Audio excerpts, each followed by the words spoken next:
Hey, this is Chris, keeping it real, facts over fear. How you doing? So I've been thinking about the Delta variant a little bit more, and then I have an example to try to sell you.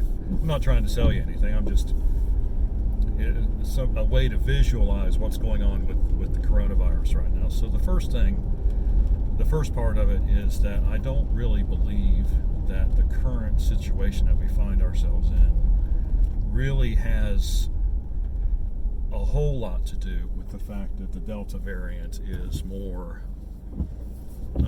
contagious than the old variant was. The simple fact of the matter is that the Delta variant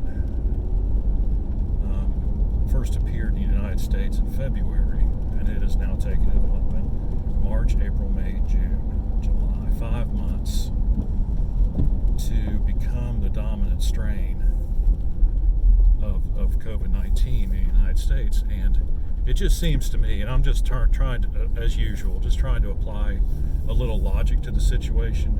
It seems to me that if you have a variant that is 50 to 75 to possibly even 100% more contagious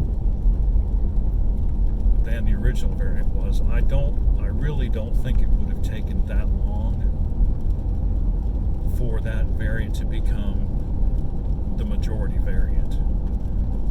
And the other factor that you have to think about is that all spring long, the numbers went down and down and down and down.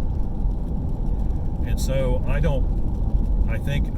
did a video yesterday about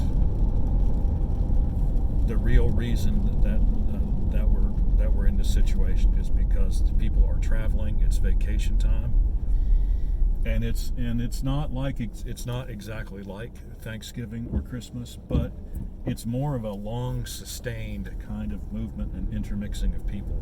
It's not just a one-time event where everybody goes somewhere and then they come back home. It's like there are people, everybody's traveling all the time. I mean, I think about our summer so far, and we've gone 3 or 4 places already. And they haven't been long trips, but still, if everybody's doing that kind of thing, and I'm not even talking about, like going across country, I'm just talking about, driving a couple hours away. Even that kind of travel, I think would lead to this kind of result. And so I'm really thinking, and I can't prove it, of course, but I don't think anybody else can either.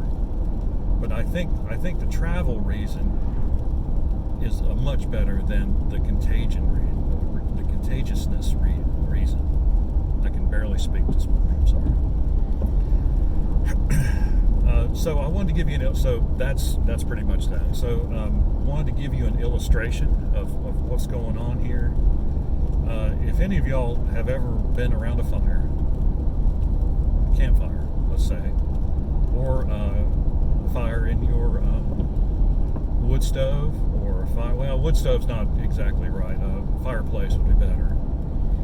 And so what do? You stack all the wood, you get all the combustible material, you put your paper under there, maybe you use an accelerant, whatever, and you light it.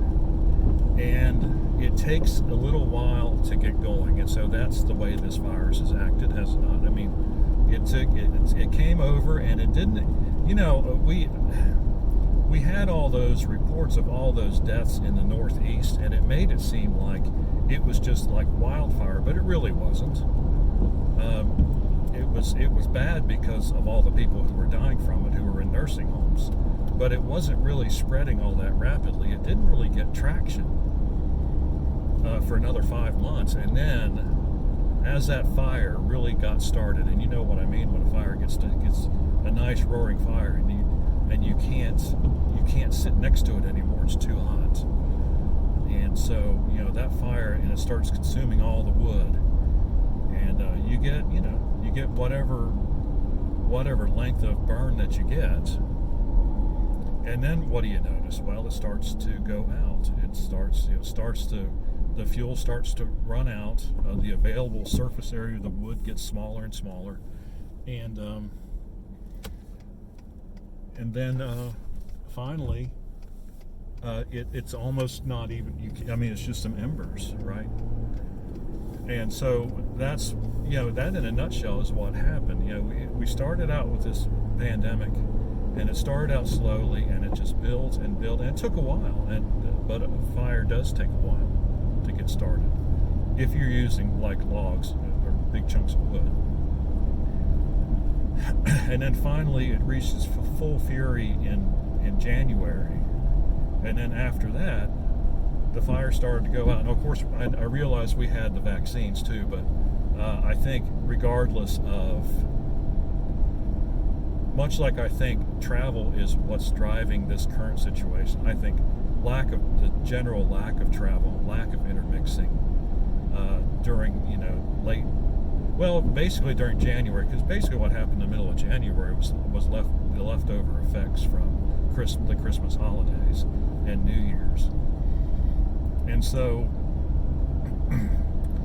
that fire started to die down, and it died down, and the numbers would not have gone as low as they did without the vaccines. I'll grant you that, but they still would have gone down. But then what's happened? So either way, with a vaccine or without a vaccine, we would see the same kind of reaction. And so what's that a reaction to? It's in my illustration, it's when you take a stick or you take your implement for stirring up the wood pile and you stir it up, and then what happens? You re-expose wood that was buried under some embers and couldn't get any oxygen. The pieces are smaller now, and what happens? It bursts back into flame. It might take a minute, but it bursts back into flame, and I think that's exactly what's going on here. The mixing is the travel, and so now we are seeing a renewed flame. The good news is there's simply not that much fuel left. Between people actually getting the virus and people getting vaccinated, there is not a sufficient. We won't get back to. I hope not, unless there's like a new variant that totally is resistant to the vaccine. But that's not up to us. That's up to all the other countries in the world, right? And I made a note of that on a video, last video or two. I can't remember which one it was. And so that's what we're experiencing, and we're not going to have the same kind of steady, high, sustained cases. It's going to spike, and hopefully, looking at the data, it already has. I'm somewhat hopeful that the cases on Monday were 1,000 less than they were on Sunday, because we've peaked now at we had 4 days of 3,000 cases, and I know we do 14-day rolling averages, but I don't just completely set aside what happens every day, although the 14-day rolling average is more important. So I'm hopeful that this latest intermixing is done, and that's exactly what's going on in Florida. I mean, they're having a record number of cases, but why? Because all these people are coming in from out of state, and they are, somebody's got it, but it's all these people getting different parts of the country, and it doesn't take. I think what we've learned from this virus is it doesn't take very many sick people, infected people, to get a lot of other people infected. I mean, it is a contagious disease. I mean, very contagious. I'm not minimizing that, but I think my point is it was already really contagious, and now it's just a little bit more contagious.